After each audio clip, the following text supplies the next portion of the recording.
You're watching Photographing the World 4 behind the scenes. If you'd like to learn more about the full tutorial, check out fstoppers.com/store.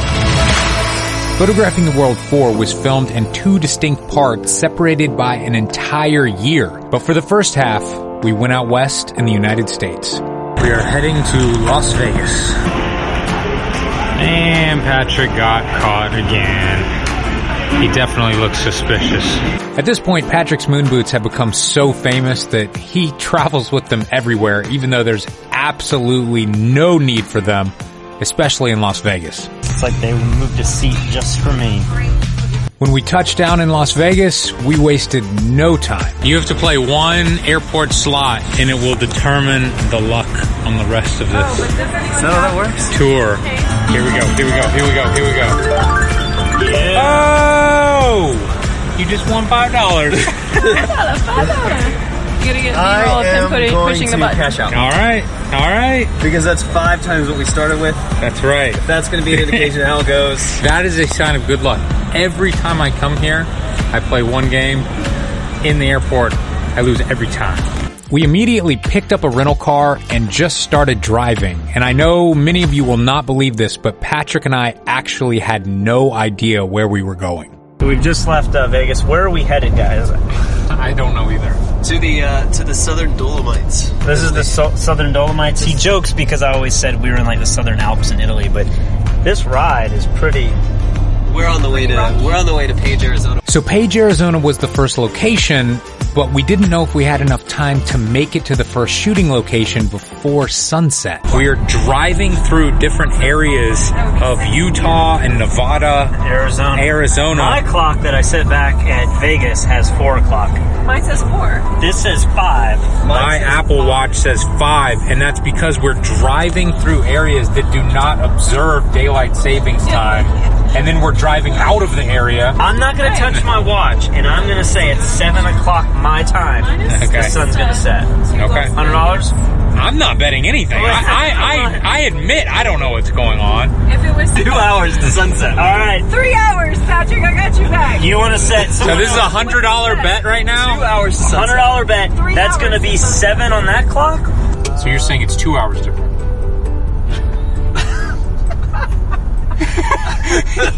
Yeah, man. No. Listen to me. What time is sunset in Page, Arizona? Page today. Sunset will be at 7:32 p.m.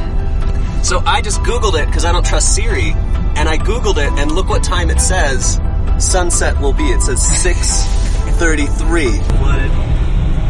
All right, so we're just now getting to Horseshoe Bend. It looks like we're at a music festival. I can see people hiking up this hill, and this is the parking lot to get to this area. I think there may be a little issue trying to make this scene look desolate. So we unloaded our gear, Patrick strapped on those moon boots, and we started walking out to Horseshoe Bend. They really do look more like space boots in this environment. So this location is pretty much right off the road, but it's still maybe a mile and a half walk to get to this. And somehow I got stuck with the tripod bag. Look at all of these people. How crazy this is.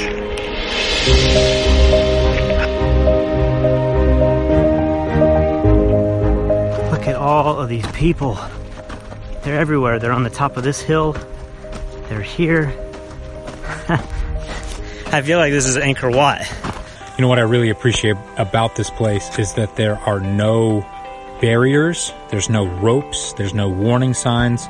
I could literally take one step and just fall off the edge, and they just expect you to be adults here. I did not think that anywhere in America was like this anymore. It kind of feels like I'm back in Iceland, where it's just like, here's nature, be respectful, have fun. Once we arrived, Elias started looking for the best position to take the photograph, and we started looking for the best place to set up so that people weren't able to walk in between us and Elia. I'm afraid we didn't do the best job with that, though. I'm able to zoom in really tight on Elia way over here and just make him look really epic and stoic and kind of remove all of the people. And my goal is to make a shot that hopefully, well, besides this guy who just jumped in the frame. Because this half of the tutorial was filmed over a year ago, we're still shooting everything with Nikon DSLRs and the little Panasonic LX100 point-and-shoot cameras. So what I've got up here, I've got the little Panasonic, our favorite go-to point-and-shoot camera, and I am shooting some time-lapses back at all the photographers shooting.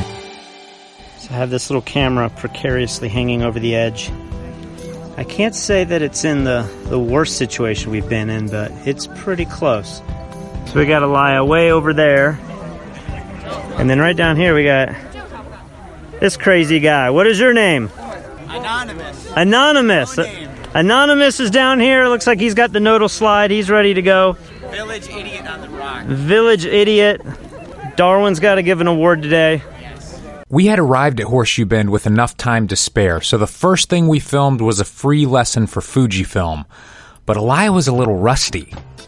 Hello, everybody, and welcome to Horseshoe Bend. Step by step through the process of shooting and editing of how to shoot and edit images using the new Fujifilm GFX 50S and the 23 millimeter benefits to teach you the strengths of medium. To teach you the strengths which allows you to maximize. Now let's go ahead and take it. Now I'm going to run that. Now I'm going to run through that. Now I'm going to go ahead and shoot that bracketed. Let me think here. The other challenge I see. Honestly, that looks pretty nice. The sky lit up, some nice colors, still some light. Honestly, that looks pretty nice. It's really nice to have clouds here. The clouds themselves, they lit up with... Honestly, I think that looks pretty nice. The clouds themselves, they look... Oh man, what am I going to say?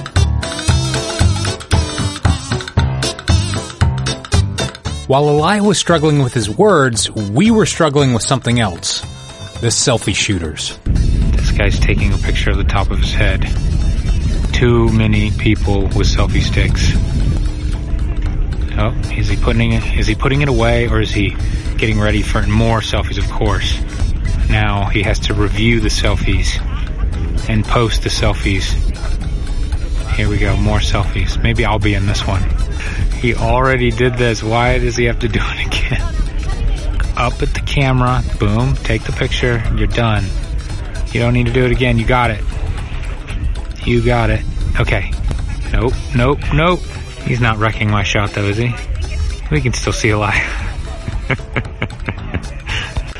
I'm waiting just for him to get one selfie, or maybe 10 selfies and be done, but he's on like 20 or 30 selfies now. I think I know what Lee's filming. He's taking like horizontal and vertical selfies, high selfies, low selfies, spinning selfies, thumbs up selfies. Now he's taking selfies looking in different directions.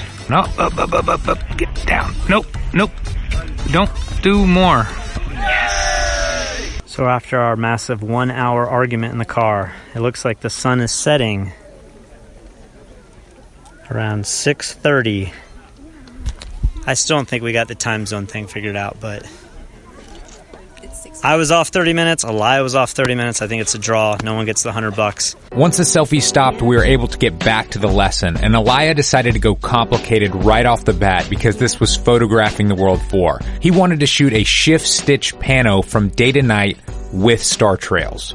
The idea behind that is I'm going to be able to take these two images at Blue Hour, put them together, and create a seamless image of Horseshoe Bend.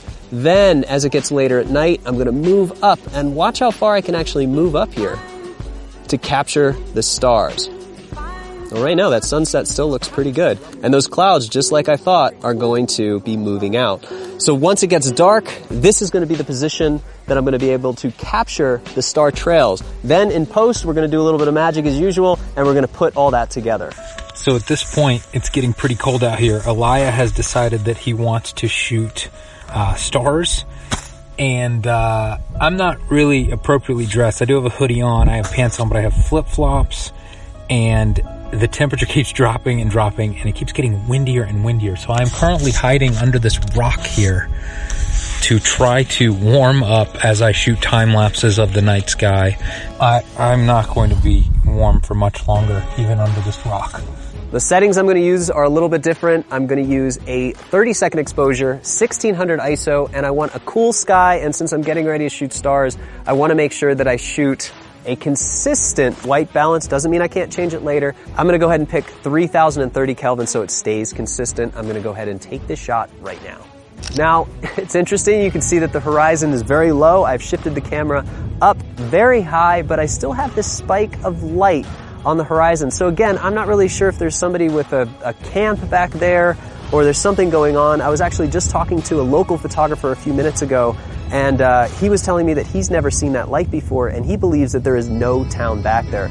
Because Elia wanted star trails, we had to wait outside for hours. When we got out here early, there were so many people. There were hundreds of people capturing the sunset. But after that sun went down, people just started disappearing. And throughout the night here, as it's gotten later and later, there's some people camping over here and enjoying it. But other than that, we're pretty much the only people here. After hours of waiting in the cold, the full moon started to rise.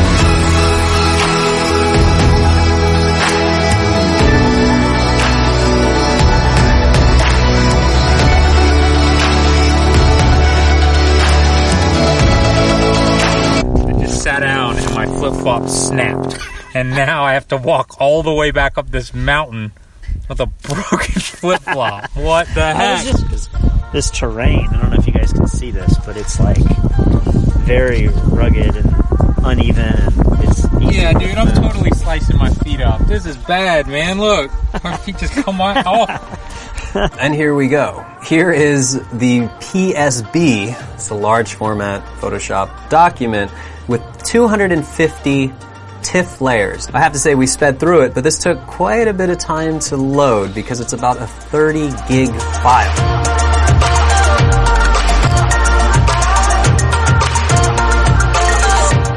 Stay tuned for next week's episode when we visit the most overcrowded area in all of landscape photography. So all these shots that you see on people's Facebook that are so artistic, this is how they are taken. To learn more about photographing the world 4, head over to fstoppers.com/store.